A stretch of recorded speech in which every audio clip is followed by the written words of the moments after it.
Yeah, absolutely. And I know I touched on the limitations of AI earlier in this webinar, and they are there, but there are benefits, and oh boy, are there benefits. And I like to say that there are risks and opportunities with any new technology, and the more that the AI advances, the more risks and opportunities that exist.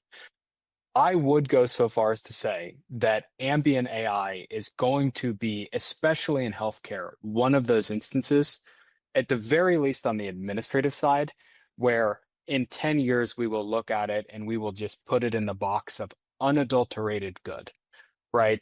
And an example I can give of that is we have a lot of statistics and data that we run, and we do a lot of surveys with our users.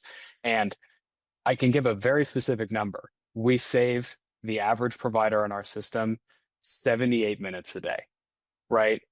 That is just from us helping with kind of the high level charting, and doesn't begin to start getting into what we're doing with IMO, and doing a lot of problem list work and diagnosis list work. But you know, examples where it's lightened the load, we know that our notes are statistically longer than what were in the chart previously, right? And kind of the quintessential example of ambient where it really adds benefit just out the gate in terms of quality is in the subjective sections, right? Those are typically long narratives, right? When captured appropriately.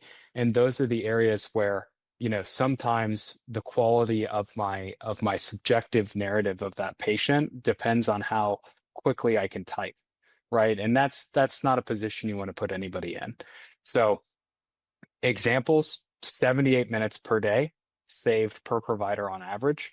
Some save upwards of 2 hours, some save a little bit less.